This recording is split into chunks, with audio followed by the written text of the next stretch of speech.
Assalamualaikum warahmatullahi wabarakatuh.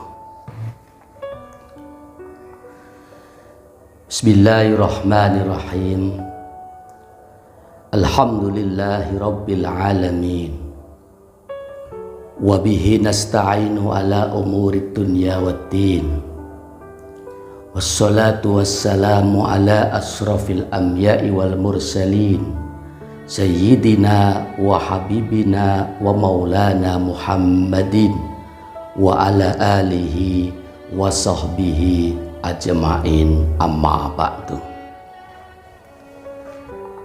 Saudaraku yang dirahmati oleh Allah subhanahu wa ta'ala, dalam kesempatan yang insyaallah penuh barokah ini, mari sama-sama kita isi dengan mengaji kitab Wasiyatul Mustafa sallallahu alaihi wasallam kepada Sayyidina Ali karamallahu wajhah. Mudah-mudahan Allah subhanahu wa ta'ala senantiasa memberikan petunjuknya dan memberikan cahaya ilmu kepada kita semuanya, dan mudah-mudahan kelak di yaumil qiyamah nanti kita akan mendapatkan syafaat junjungan kita Rasulullah sallallahu alaihi wasallam. Amin amin ya rabbal alamin. Bismillahirrahmanirrahim. Ya Ali, wahai Ali. Melanjutkan kajian tempo hari berkenaan dengan 7 kelompok golongan yang akan masuk surganya Allah. Tempo hari sebagian sudah Al-Fakir jelaskan, saat sekarang Al-Fakir akan melanjutkannya. Siapa sajakah di antara umat Nabi Muhammad sallallahu alaihi wasallam yang besok akan masuk surga? Salah satu di antaranya ialah wa man kana dhihabu malihi ahwana alaihi min fawati sholatin wahidatin ma'al imami. Waman, dan orang, kana yang ada apa dhihabu malihi, hilang hartanya, adanya itu ahwana, lebih enteng, alaihi baginya, min fawati sholatin, ketimbang ketinggalan sholat, wahidatin yang satu, ma'al imami, bersamaan dengan imam. Waman, dan orang, damaat, yang mengeluarkan air, apa ainahu, kedua matanya, min khosyatillahi, karena takut keharibaan Allah. Waman, dan orang zahama, yang berdesakan al ulama'a, dengan para alim ulama. Saudaraku yang dirahmati oleh Allah subhanahu wa ta'ala, salah satu ciri umat baginda Nabi Muhammad sallallahu alaihi wasallam yang akan dimasukkan surga oleh Allah kelak nanti, yaitu orang yang apabila kehilangan hartanya atau sesuatu yang berharga baginya, itu lebih ringan, lebih enteng baginya ketimbang dia ketinggalan 1 kali sholat berjamaah dengan imam. Sholat kelak di yaumil qiyamah nanti paling pertama akan dihisab oleh Allah. Manakala sholatnya baik, terpenuhi syarat-syarat dan rukunnya, sah diterima oleh Allah, maka amalan-amalan ibadah yang lainnya pun juga akan diterima oleh Allah. Begitupun sebaliknya, jika sholatnya buruk, tidak terpenuhi syarat-syarat dan rukunnya, bahkan ia melakukan semau-maunya, kadang sholat, kadang enggak, atau mungkin dia melakukannya tidak sesuai dengan ketentuan fikih, ketentuan ilmu yang ada, maka ketika itu sholatnya ditolak, tidak diterima oleh Allah. Begitupun dengan amalan-amalan yang lainnya pun juga akan ditolak oleh Allah Subhanahu wa ta'ala. Maka bersyukurlah, beruntunglah bagi umat Nabi Muhammad sallallahu alaihi wasallam yang dianugerahi ladzatal ibadah oleh Allah Subhanahu wa ta'ala, diberikan rezeki oleh Allah, mampu melaksanakan nikmatnya ibadah, sehingga ketika orang tersebut sudah mendapatkan ladzatal ibadah, nikmatnya ibadah, maka baginya kehilangan harta itu lebih enteng baginya, lebih ringan bagi hatinya daripada ia harus ketinggalan satu kali sholat berjamaah dengan imam.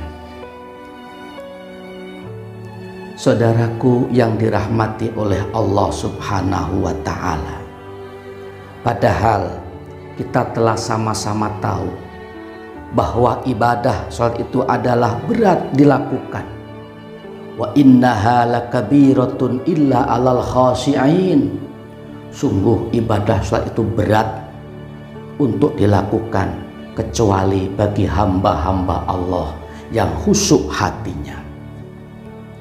Dengan demikian, ketika orang tersebut sudah berlatih sedikit demi sedikit untuk konsisten, untuk istiqamah melakukan sholat berjamaah, insya Allah pelan-pelan, berlahan-berlahan, cepat ataupun lambat, Allah akan memberikan anugerah ladzatal ibadati, nikmatnya ibadah, karena sudah terbiasa.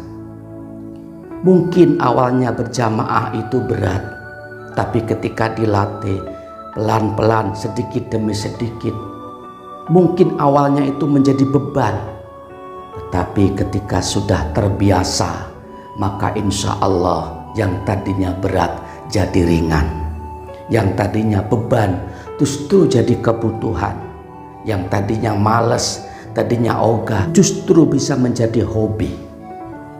Ketika ibadah sholat ini sudah menjadi hobi, jamaah sudah menjadi hobi, maka tidak mustahil orang ini lebih ringan, lebih enteng baginya dia kehilangan harta daripada harus ketinggalan sholat berjamaah bersama dengan imam. Tentu untuk mendapatkan ini semua tidak mudah, perlu proses, perlu latihan. Tidak tiba-tiba bisa merasakan. Bagaimana caranya? Tak lain dan tak bukan adalah kita latih tiap hari, pelan-pelan, sedikit demi sedikit, dengan membiasakan sholat berjamaah bersamaan dengan imam. Maka beruntunglah ketika orang sudah mendapatkan rezeki dari Allah berupa ladzatal ibadati, nikmatnya ibadah, sehingga dia menyesali ketika ketinggalan berjamaah. Kalau kehilangan uang dia tidak begitu menyesal, tapi kehilangan, ketinggalan jamaah dia sangat menyesal. Beruntunglah bagi orang-orang yang memiliki rasa demikian. Kenapa? Sebab itu disebutkan oleh baginda Nabi Sallallahu Alaihi Wasallam, salah satu ciri-ciri calon penduduk surga adalah yaitu wa man kana dhihabu malihi ahwana alaihi min fawati sholatin wahidatin ma'al imam, yaitu hilangnya harta sekalipun tidak berpengaruh, lebih enteng baginya daripada ia harus ketinggalan satu sholat berjamaah dengan imam. Oleh karena itu, mari sama-sama kita introspeksi, tanyakan kepada diri kita masing-masing, sudah adakah rasa tersebut?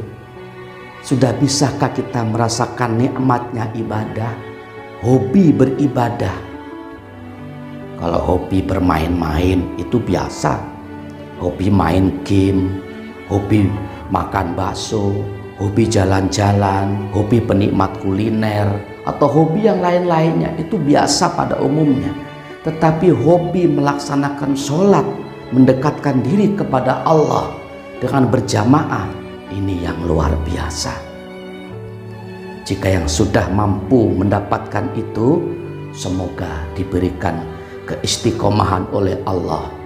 Jika yang belum mendapatkan nikmatnya ibadah untuk berjamaah, ayo bersama-sama kita berjuang, kita berlatih, selaya berdoa, memohon kepada Allah Subhanahu wa Ta'ala. Mudah-mudahan Allah memberikan anugerah kepada kita berupa ladzatal ibadati, nikmatnya ibadah, sehingga kita akan menyesali ketika kita tertinggal satu sholat saja berjamaah dengan imam. Ini yang bagian daripada orang yang disebutkan Rasulullah Shallallahu Alaihi Wasallam calon menjadi penduduk surga. Kemudian yang selanjutnya,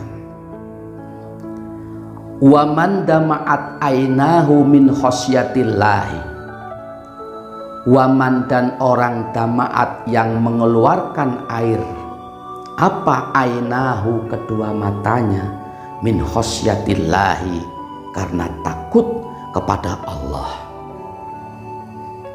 Kalau kita berbicara tangisan, itu tentu banyak macamnya. Ada tangisan mungkin karena sedih ditinggal keluarganya, saudaranya, orang tuanya, orang-orang tercinta terdekatnya mungkin wafat, bisa saja mengeluarkan air mata. Ada juga tangisan yang di situ mungkin karena mendapatkan kebahagiaan, mendapatkan anugerah dari Allah yang sangat besar, yang tanpa disengaja, saking bahagianya meneteskan air mata. Atau mungkin karena tersakiti, terzolimi, bisa juga meneteskan air mata. Tetapi di antara banyak macamnya tetesan air mata yang kita keluarkan itu, ada di antara tetesan air mata yang istimewa. Tetesan apakah itu? Tak lain dan tak bukan ketika air mata kita mengalir, menangis min khosyatillahi karena takut kepada Allah Subhanahu wa Ta'ala. Saudaraku yang dirahmati oleh Allah Subhanahu wa Ta'ala, betapa istimewanya kedua mata kita saat mampu meneteskan air mata, mungkin saat berbisik, bermunajat, mengadu kepada Allah Subhanahu wa Ta'ala akan banyaknya khilaf, akan banyaknya dosa. Ingat kezaliman yang pernah ia lakukan. Ingat dosa-dosa besar ataupun kecil yang pernah ia lakukan, sehingga ia menyesali, bertobat kepada Allah, takut kepada Allah, takut akan ancaman Allah, sehingga air matanya pun akan mudah mengalir. Dan tangisan ini merupakan tangisan yang istimewa di haribaan Allah Subhanahu wa Ta'ala.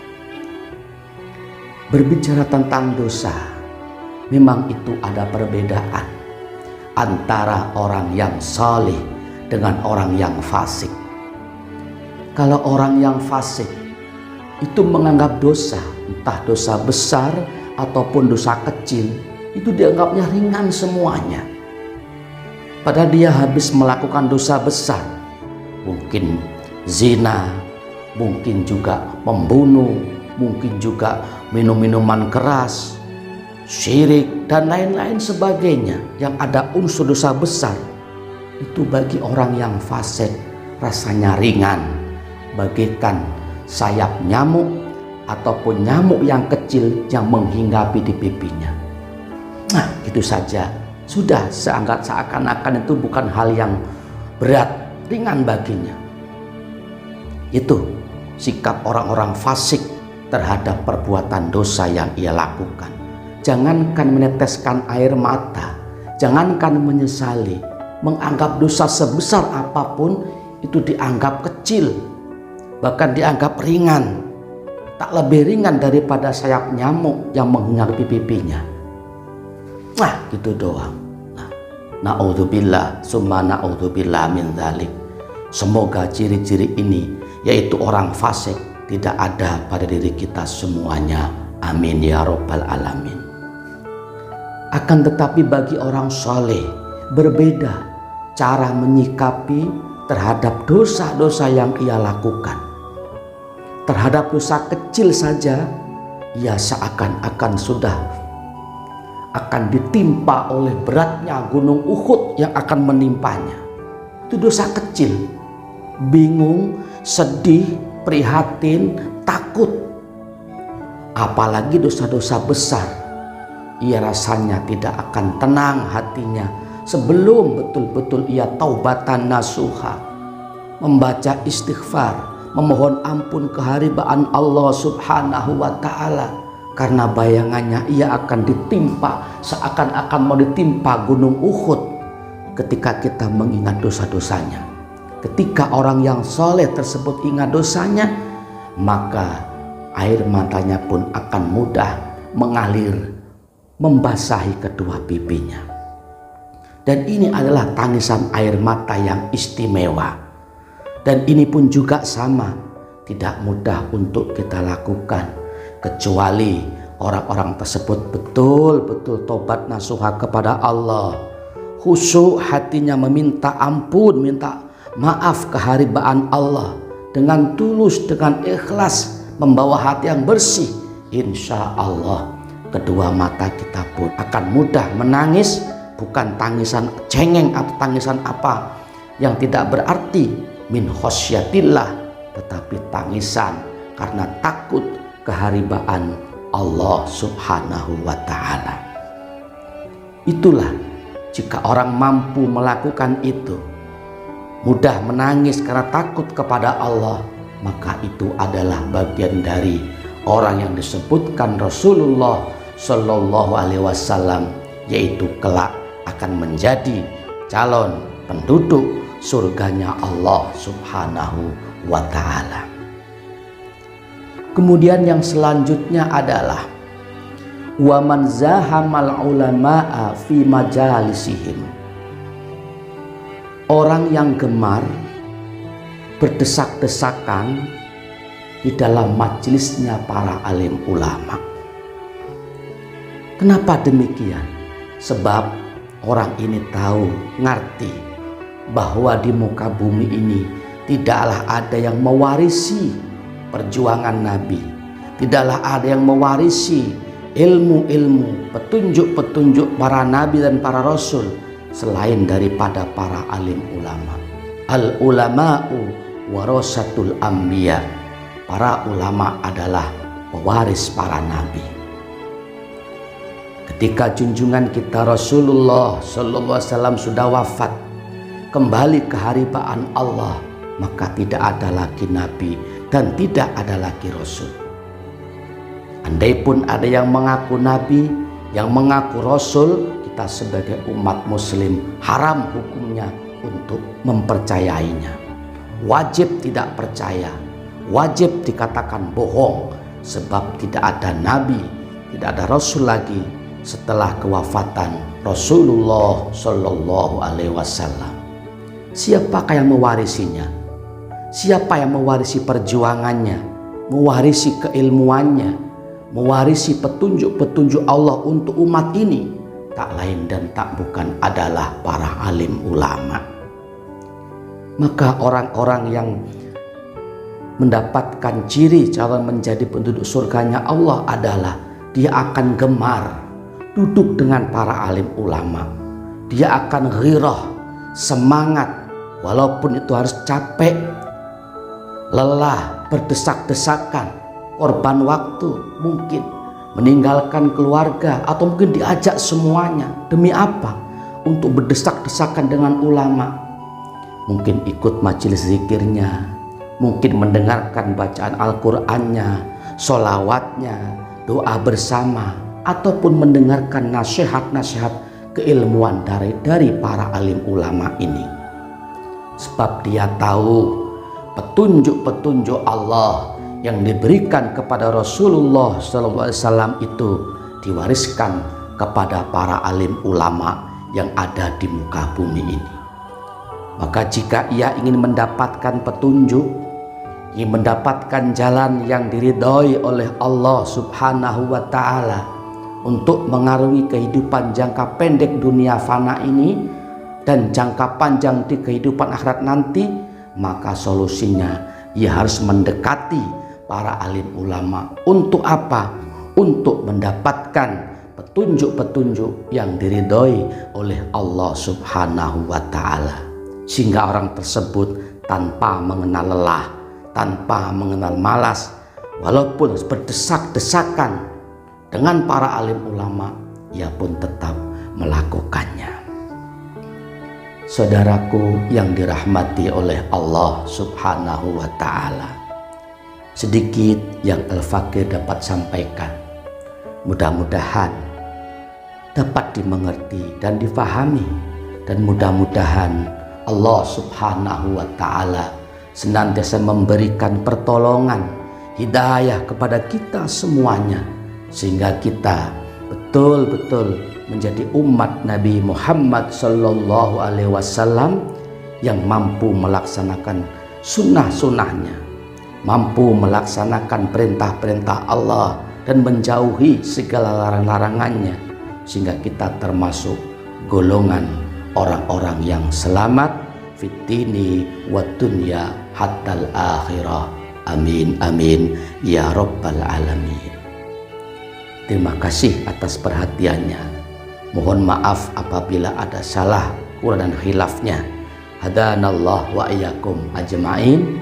Assalamualaikum warahmatullahi wabarakatuh.